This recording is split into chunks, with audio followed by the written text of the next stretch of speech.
Your daily dose of sports talk is here. Highlights, interviews, and analysis. From the entertainment capital of the world, SportsWrap with Jason Page starts now.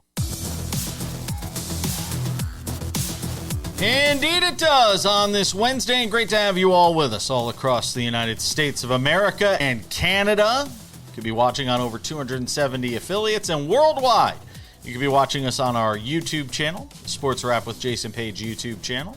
We appreciate you doing that. A lot to do over the next 60 minutes, and plenty of people to help me do it. Sam Yarnell will be here shortly. Get into the World Cup with him, which we'll also be discussing here in just a couple of moments in the big story. David Aardsma is here because every Wednesday, SportsWrap goes inside baseball. We'll get some thoughts with him on a whole host of issues around the game, including Jacob Misiorowski, who just continues to tear it up at a record pace this season as he seeks out his first Cy Young Award. Shohei Ohtani, not to be outdone, hitting and pitching.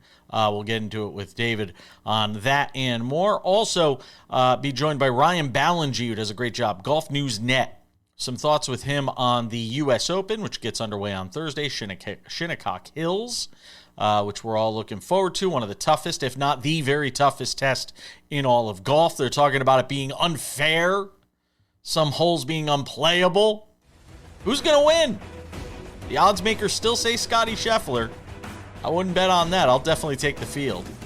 We'll get into that. Sam and I will have some predictions on that U.S. Open as well coming up a little later on in the show. But we start things out as we always do on this Wednesday edition of the show. It's time for the big story, presented by the Daily Wrap. If you haven't done so yet, scan the QR code below. Take out your phone, scan the QR code, and sign up for the Daily Wrap. It's our newsletter that goes out Monday through Friday. The Daily Wrap, covering the top story that we're talking about on the show every day in a newsletter form. You could have it sent to your email. Subscribe over there just by scanning the QR code. You could also do it at sportswrap.tv for the Daily Wrap. On Substack, our SportsWrap with Jason Page daily newsletter. All right, let's talk a little bit about soccer. Football, and say go! They said it 3 times yesterday, Andres Cantor did, as Lionel Messi led Argentina to a win against Algeria. Man, Messi just looked as good as ever. It is amazing for somebody playing in what's supposed to be his final World Cup. I have no reason to doubt that it will be his final World Cup. And what a treat for fans in Kansas City, to get the opportunity, because a lot of times when you see somebody like a Messi, it's on the biggest stages, the biggest stadiums, the biggest markets. Kansas City, and I say this respectfully because we air every day in Kansas City, is not New York. It's not Atlanta or Miami or Chicago or LA. I think it's so cool that folks in Kansas City, folks in the Midwest, have an opportunity to see Messi. And I'm sure a lot of the fans were folks from, Argentina that traveled, or Argentinians that live in the United States that traveled there to get to go to see him. But how cool is it for Kansas City to be able to host that World Cup match and have an opportunity for fans to take in Messi on what is this kind of prolonged, end of career tour that he is on? Obviously playing in Miami, in MLS, and certainly he has been a boost to the sport in the United States as it relates to professional soccer, but showing that he can still play at the highest level. A lot of times guys go to MLS when it's sort of the downside of their career and the other side. Well, he's on the biggest stage in the game. He had a hat trick. And it gets me thinking about this world that we live in right now in sports. And it's not just the U.S., but all over the world. The amount of talent in the world of sports, and just how global sports is, and how it should be this unifying thing. And I know I'm not trying to be shticky or dramatic here when talking about this, but we just went through this thing in New York, a week ago, with the Knicks and Donald Trump being at Madison Square Garden and people being all broken up about that. And then the Knicks win a world championship, win an NBA title. People get mad when I say world championship. Knicks win an NBA championship, and people are upset because maybe a few things got out of hand in New York in terms of the celebration. Sports should be this unifying thing. It really should. And it should be this global thing, this melting pot that we always talk about the United States being. But I'm not even talking about the United States, just the global nature of it all. We had a guy from Cape Verde that nobody had ever heard of, a 40-year-old goalkeeper who made 7 saves, 7 ridiculous saves, in a tie for Cape Verde in their first ever World Cup game against Spain, where they played them to a scoreless draw. You have the United States doing what it did last week, but you have everything. It's Victor Wembanyama, it's Shohei Ohtani, it's Yoshinobu Yamamoto. It's the litany of international stars, even a Rory McIlroy, coming from the UK. We live in this world where there is talent all over the globe, in parts of the globe you don't even know about, parts of the globe you wouldn't even be able to find on a map if I told you. And in this time where politics can be so divisive, and politics now are being entered into sports more and more. Go see the latest story on Josh Hawley, the United States Senator, who's going after Major League Baseball, saying they're persecuting Christians. Sports and politics, whether you like it or not. Go listen to that dope Boomer Esiason, the former NFL quarterback, on New York sports radio, trolling people, saying, wait until the Knicks have to go visit the White House and see Donald Trump. It's just trolling. Why make sports divisive? Why are we doing that? We live in this golden era of global sports superiority. And that's a good thing, because a lot of it comes into the United States and Canada and anywhere else you may be watching us. There's an opportunity to live all this out and watch it together. And my wish right now is that sports could be that unifier that it was meant to be. But unfortunately, there are so many people interjecting politics into all of it. Not me. I'm just pointing out that it's being interjected into all of it. And that's the big story. We're coming back and talking about the World Cup next.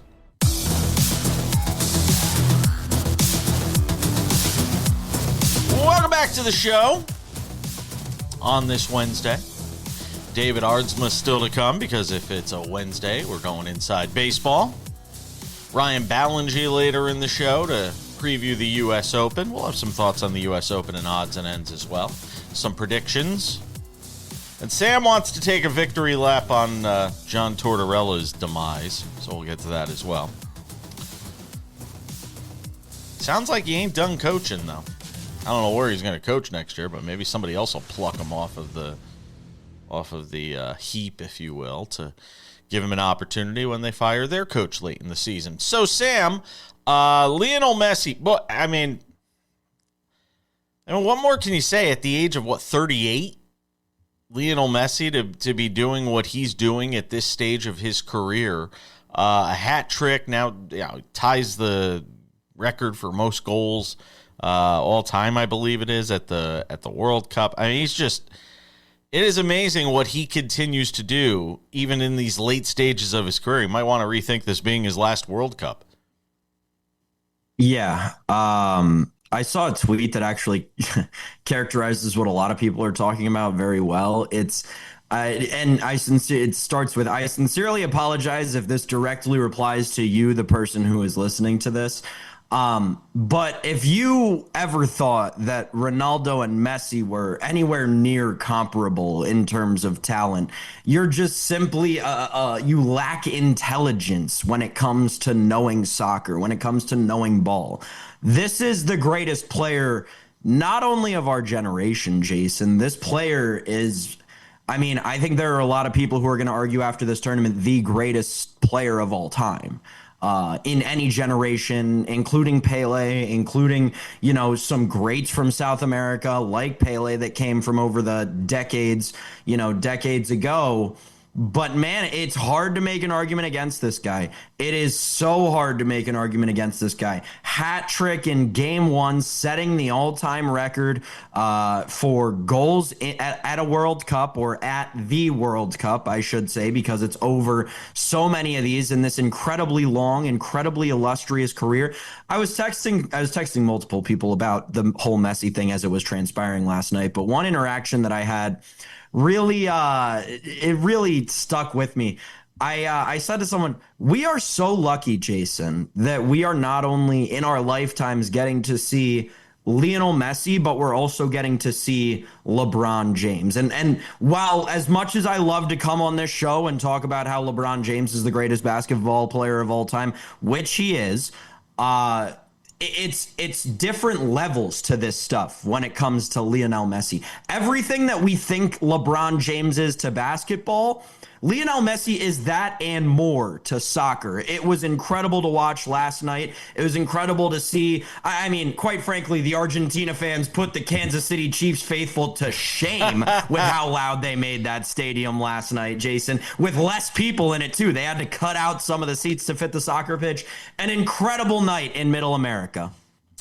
It is. And by the way, Kansas City has bet big on this World Cup. Like, they put a lot of money into this World Cup to try and draw people to Kansas City, to try and showcase the city. So it was kind of a big gamble for them. He ties Miroslav Klose's record, by the way, for most men's World Cup goals at 16.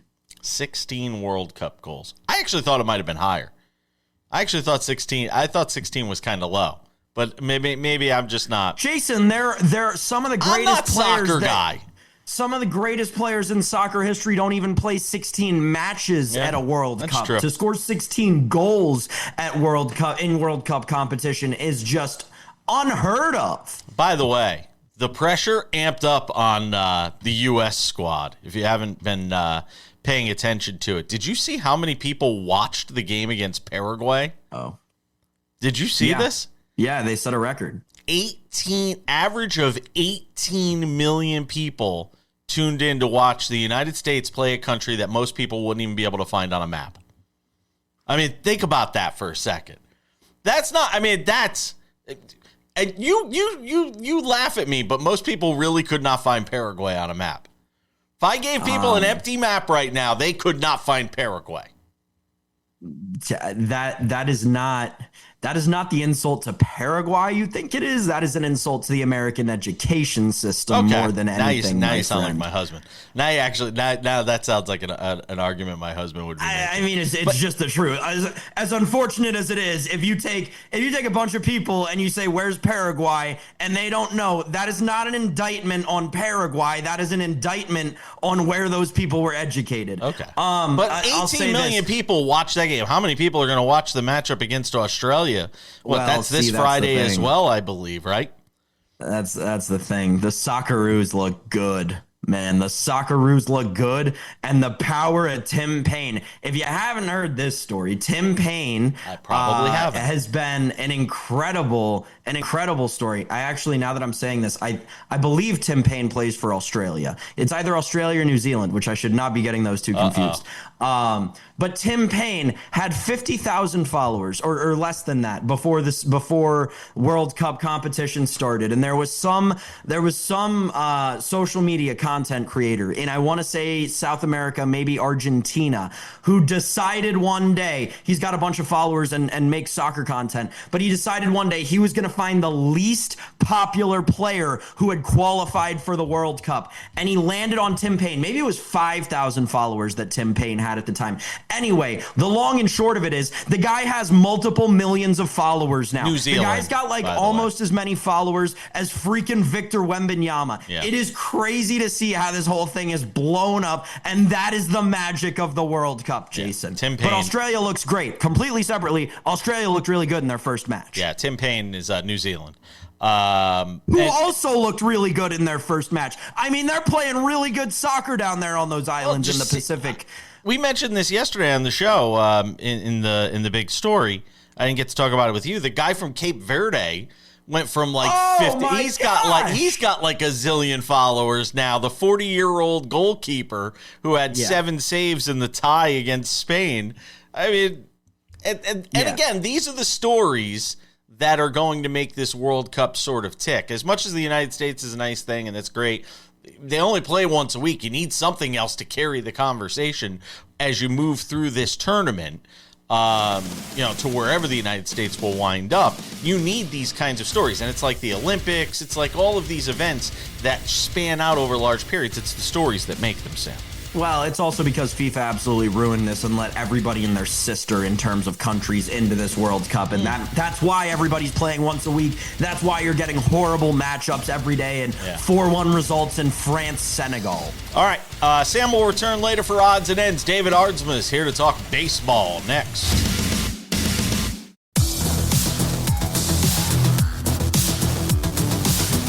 Welcome back to this Wednesday edition of the show. If it's a Wednesday on SportsWrap, it can only mean one thing. SportsWrap's going inside baseball with this guy, the one and only David Aardsma, former big league reliever and closer, MLB radio on Sirius. He did some College World Series early tournament games. Does a little bit of everything. Gonna do Little League. I got Little League coming up. That's what I was going to say. You're in Omaha, right? Well, right now I'm in Chicago. Oh, okay. But in August I'm gonna do. It's good if I know where the guest is. It's good if I know where the guest is. Yeah.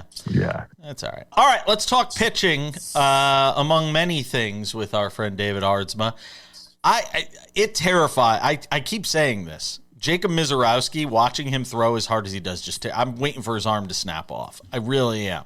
Like, I'm not wishing for it, but it's like Final Destination stuff. Like, it really freaks me out how hard he throws a baseball consistently over the course of a game. We're watching highlights of his 15 strikeout, 1-hit performance against the Phillies. What comes to mind as you continue to watch him just dominate some of the game's best right now? He's incredible, right? You're obviously throwing 105. What people don't talk about enough in that game is he faced the minimum. He faced the league minimum. That's where you start borderline on like greatest performances ever, right? So a perfect game, which he basically be just one batter off. Right. 15 strikeouts with that, and as dominant. That's the thing, is he's so dominant. You talk about the arm. I thought the same thing when he first came up last year. I had questions of like health, longevity.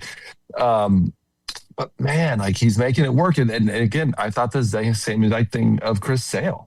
Chris Sale, when he first came up, there's no way this is going to work. And now Chris Sale's still out there dealing. Control. That's being able to throw that hard consistently and have that kind of control is what blows my mind, David. Like, usually you have one or the other, but for him to be able to command the strike zone the way he does, what do you see when you watch in his mechanic, whatever it may be, that allows him to be that successful? Well, right, 87 innings. He's got 22 walks and 131 strikeouts, which is just absurd numbers. While you see the velocity, while you see that the speed, you see his stuff out of his arm, at the very last moment, what you also see is a nice controlled shoulders. He's leading his body directly to home plate, and he's allowing his body to get out deep through the zone. So it's not a guy who's just pulling the ball through it really hard.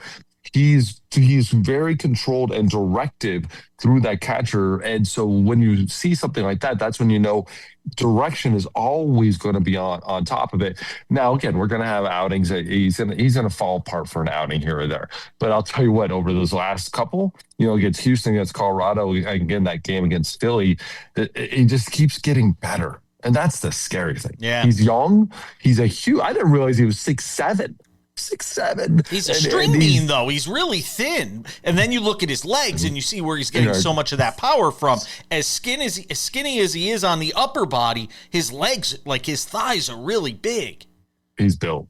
Yeah. He's built down there. And so it's impressive. And it's just a matter of, like you said, when is this going to stop? When is he going to have an arm? Something you would imagine would, but he is testing what we're capable of doing as a human beings. He's right now the litmus test. He's the one that's going out there and testing it. Yeah. And look, I think people will say, well, Nolan Ryan was able to do it into his 40s.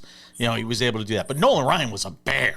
I mean, Nolan Ryan literally looked like a grizzly bear out on the mound. Roger Clemens looked like a grizzly bear out on the mound. And even Clemens lost some velocity later in his career. Nolan Ryan was still throwing 99, when he was 45 years old. It was insane what Nolan Ryan was doing out there.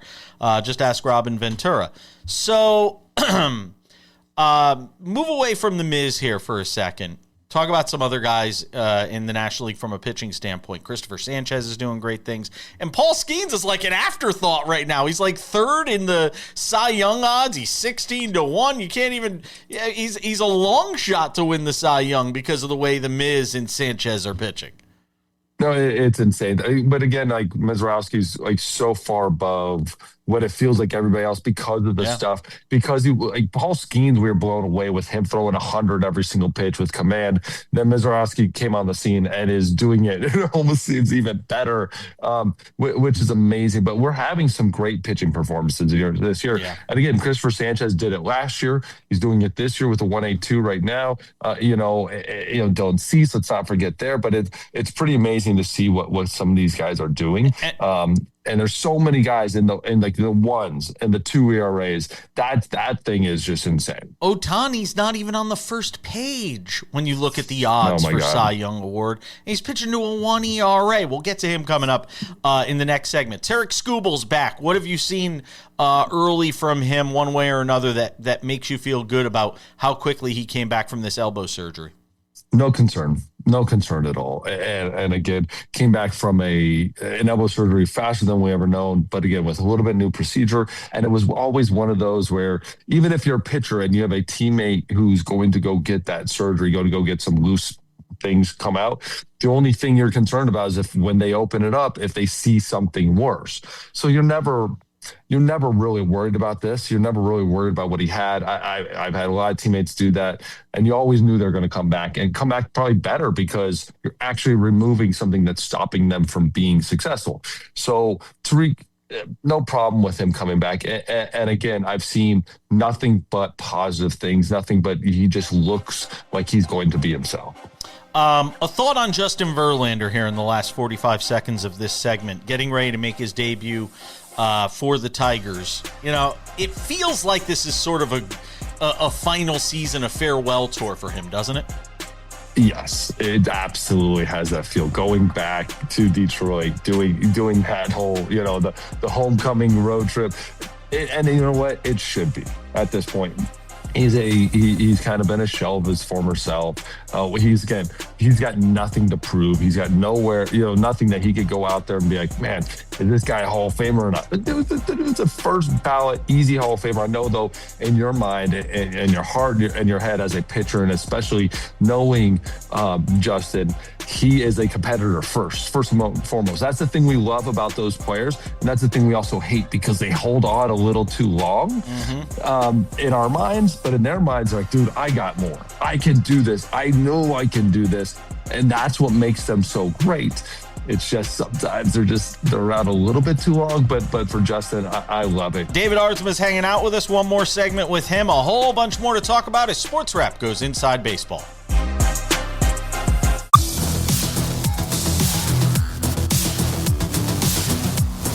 Welcome back. Sports Wrap goes inside baseball every Wednesday on the show with this guy, David Aardsma, former big league reliever and closer in Chicago. Got him on the road. All right. The beautiful background. It is a beautiful background. That's some swanky hotel, no doubt. Because Andrea wouldn't let you put her up at some, this ain't no Motel 6.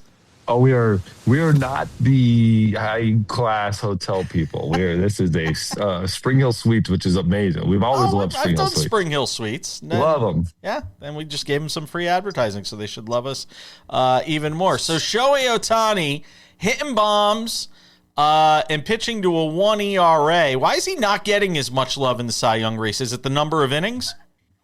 Number of innings, but really it's just the other people. The other guys that have just had these extremely amazing seasons. And you know what? I've always said this is Rookie of the Year especially, and Cy Young somewhat, MVP, yes, it's the player that gets on the scoreboard first and then keeps that momentum will win the title. Especially Rookie of the Year, because there are times you see guys that are just way more impactful than others, but it's the first guy on the board that just kind of ends up winning the award. Cy Young, not as much. But if a Jacob Misiorowski just keeps going, there's no stop. No matter what Ohtani does, there's no stopping him. There's no stopping. There's no getting in front of Jacob Misiorowski unless Jacob Misiorowski messes up. But if I'm a betting man, I am without a doubt putting money on Ohtani. And it's not saying that he's going to beat Jacob Misiorowski.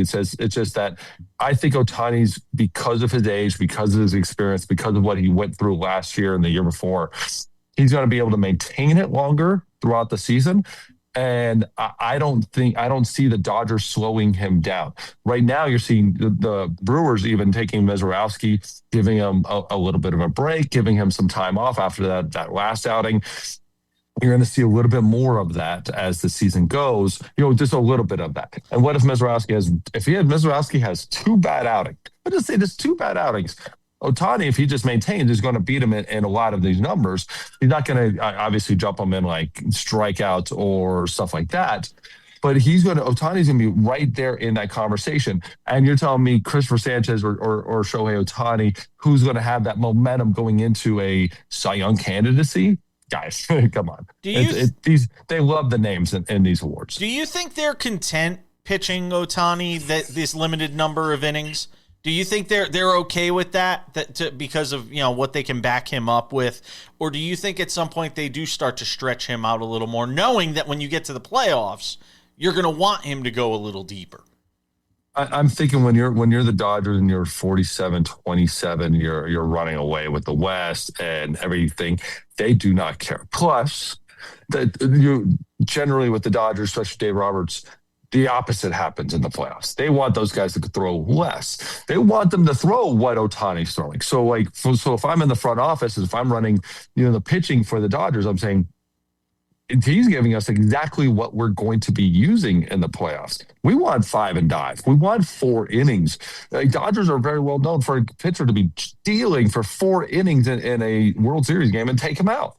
So 5 innings is not a special thing to go 5 innings for the Dodgers and have no runs on the board and get taken out of a playoff game. So I don't see anything here that's outside of a normal Dodger thing. If he's pitching for the Yankees, I would have a problem with it because that's not a normal Yankee thing to do. The Dodgers, they're just basically preparing him for the playoffs. Stay in the West. The Giants reportedly starting to look around for potential buyers to take what they're selling at the deadline. How has this thing gone so horribly wrong in San Francisco? And is Buster Posey going to be the fall guy? I hope not. I think Buster's actually put together a great roster. I think Buster's put together, he took a chance on a coaching staff. He took a shot. And I can't blame him because at the point of when they're out there wasn't a whole lot of, just gold cups sitting around. He took the shot at the very best college coach in the country and gave it his best shot. I hope he doesn't take the fall for this. At the same time, nothing has changed over the last 3 years. Like they had a great run. I think what was it, in 2021. They had a good first half of a season or whatever it was.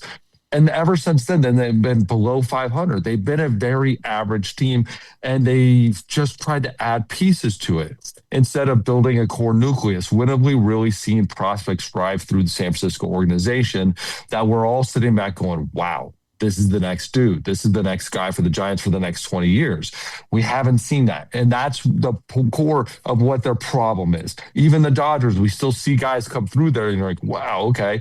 You can't just do what the Yankees did in the early 2000s and just plug and play all these major league guys, because they already had that core of the core four of the guys that have come up through the system. It will eventually fail. So what we're seeing now is a problem of non-prospects, non-major league playing prospects that are impact players. They've got a great core. If I'm them, I am selling everything. And I am walking away from and going at it with how many prospects can I absolutely pull out of this thing?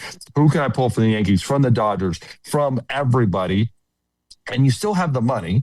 So then go out on free agency, get the players you still want, but now you're building up all through the ranks. I hope Buster still gets another 3-4 years to do this. I don't know. Yeah, I'm suspicious that he might be the fall guy, and they might send Vitello with him as well. Our friend David Aardsma does a great job on Major League Baseball. I might have an extra question or two for him for the YouTube side, so make sure to go and check out our YouTube channel for that. Always appreciate you, my friend. Enjoy your travels through the Midwest. Thank you. Appreciate it.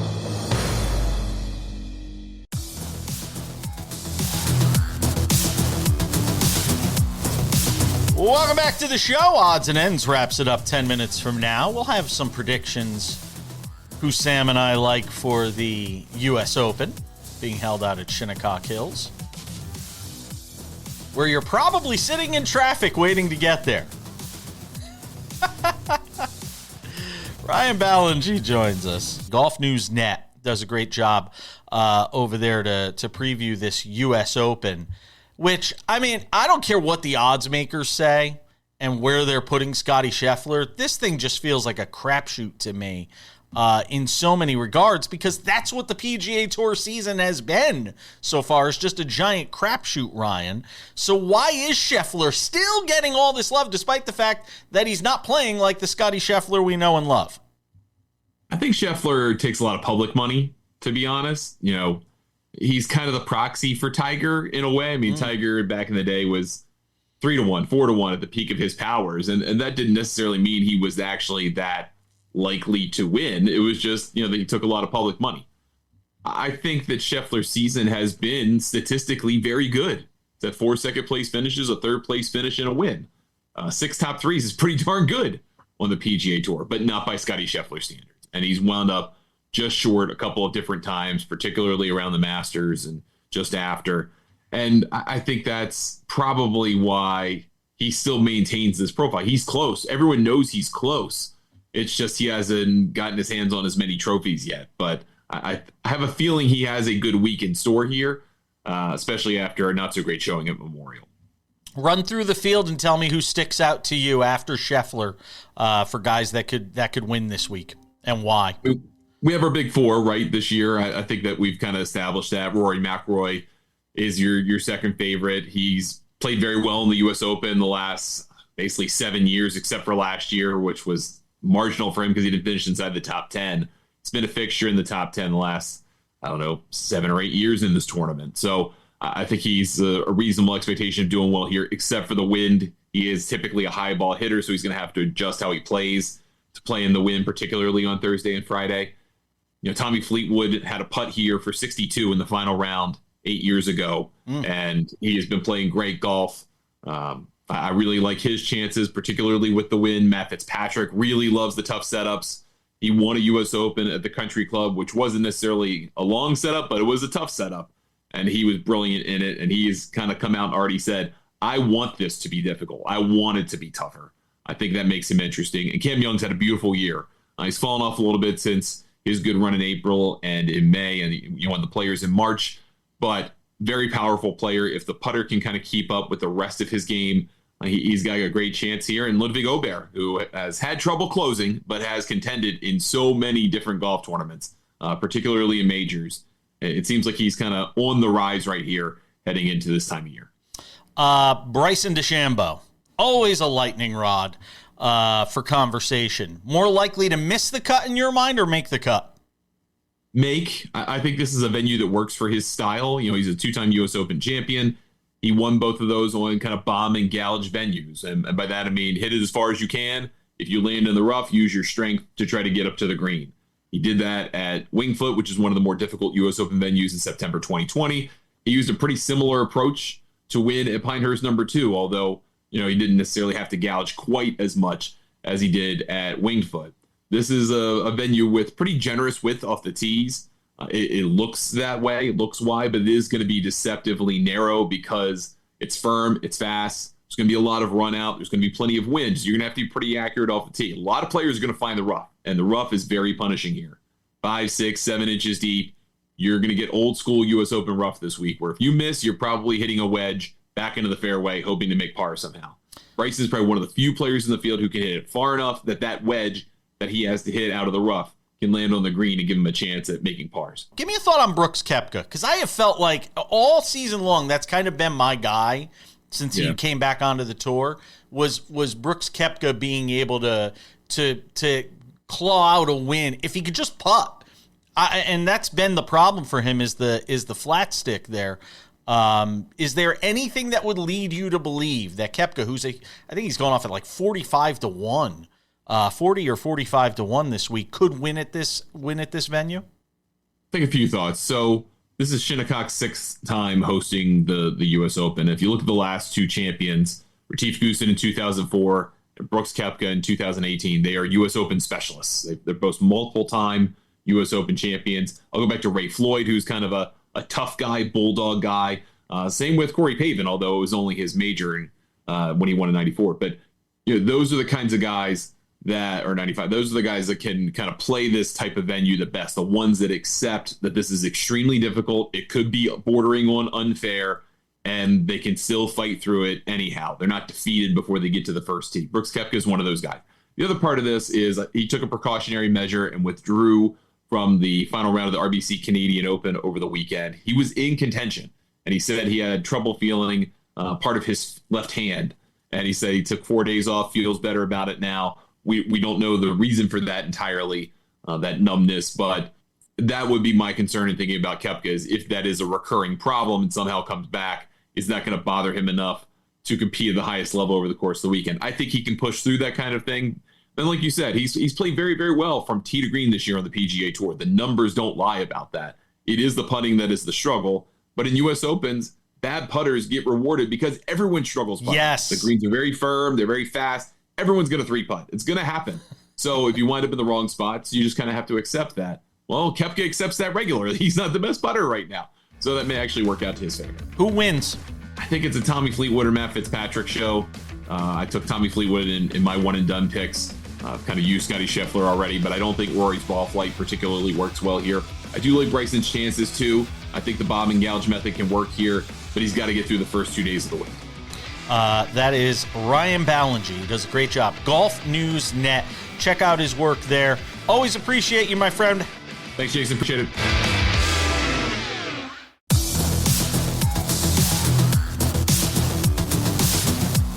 Just about time to put the wraps on this baby for a Wednesday. Tomorrow on the show, I have no idea. Just make it up as we go along.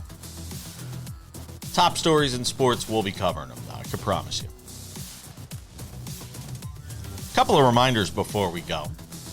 The Sports Wrap with Jason Page podcast, audio version of the show, Monday through Friday, available wherever you get your podcasts. 45 minutes, limited commercial interruptions.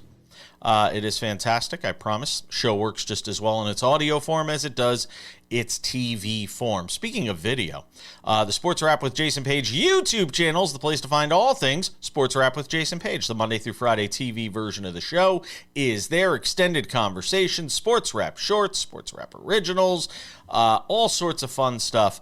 The Sports Wrap with Jason Page YouTube channel. Go and subscribe today. Also, the Sports Wrap website recently launched. I would encourage you to go check it out. SportsWrap.tv is the place for that. We've got the Substack daily newsletter. You can subscribe to that there. You can find your affiliate. You want to know where to find your nearest TV affiliate? All you got to do is plug in your, not full address. We don't need your full address. We just need the city you're living in. You go and do that. You can find where the show is over on the SportsWrap website, sportswrap.tv. We've got videos from the show up there as well, all sorts of good stuff. The merch store coming soon as well. You'll want to check that out also. So we've got all of that for you there at sportswrap.tv. Without any further delay on this Wednesday edition of the show, it's time for some odds and ends. Odds and ends. Shinnecock Hills, the site for this year's 2026 U.S. Open.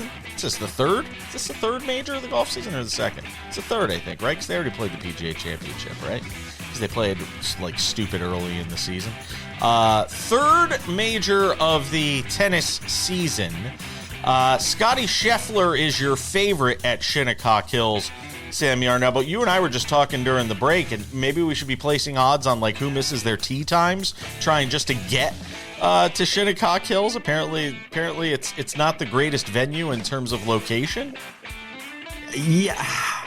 As a former resident Long Islander, I mean, there are people out there who understand there's nothing like a good Long Island gridlock.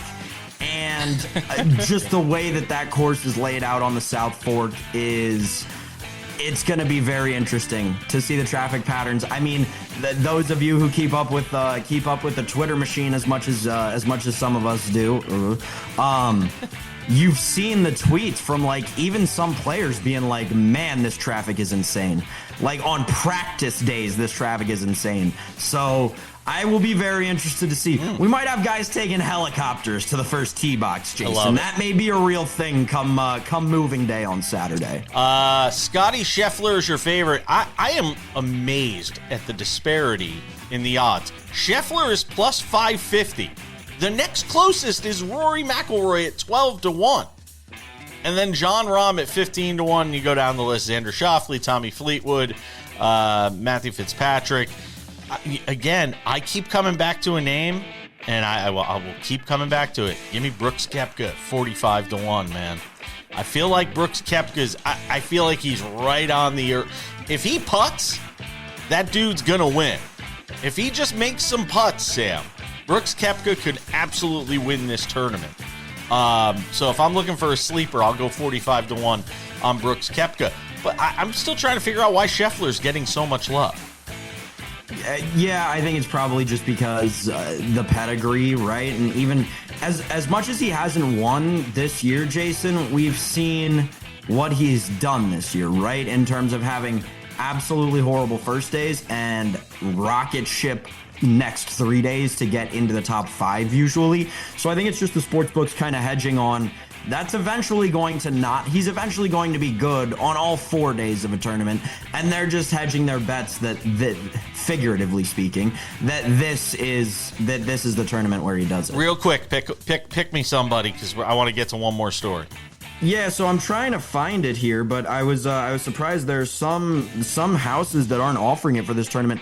Understandably so. I'm actually going to go to the miss the cut market. I'm going to go Bryson DeChambeau to miss the cut. He has been abysmal this year. He only focuses on YouTube golf. Yep. I saw it at plus 175 earlier in the week. I'm looking at it at plus 140 now. As long as there's a plus sign next to it, I'm going to bet Bryson DeChambeau to miss the cut at the U.S. Open. Yeah, I like that as well. I think that's a great pick. If you want to bet on John Tortorella coaching the Golden Knights in Las Vegas next year, you can't place that bet because he's not going to coach the team next year. He is done after a playoff run that took the team to the Stanley Cup final, Sam Yarnell. He's 67 years old. They say he still wants to coach. Why isn't he going to be coaching in Las Vegas next year? Ah, man. I think that this is a tough one, right? Because the Vegas Golden Knights are in a they're in a very crossroads spot in their franchise's history, which is interesting. It may be the first one in their franchise's history, which is quite funny to think about. But it feels like this may be the turning point for the Golden Knights, where they say, all right, we had our cup of tea, we had a great run, let's rebuild, let's spend a season, let's get all the bad contracts out, let's get everything out of here, let's go after the big free agent class, try to make a couple of trades going into 27, 28, right? It feels like 26, 27 could be a rebuilding opportunity for them. I think John Tortorella will be on a bench somewhere at some point next year, because somebody will get fired and they'll need somebody to coach the team. Hockey coaching is an old boys club. We got to go. Thank you to David Aardsma, Ryan Ballingy, and you, Sam Yarnell. We'll see you all back here on Thursday for a new Sports Wrap.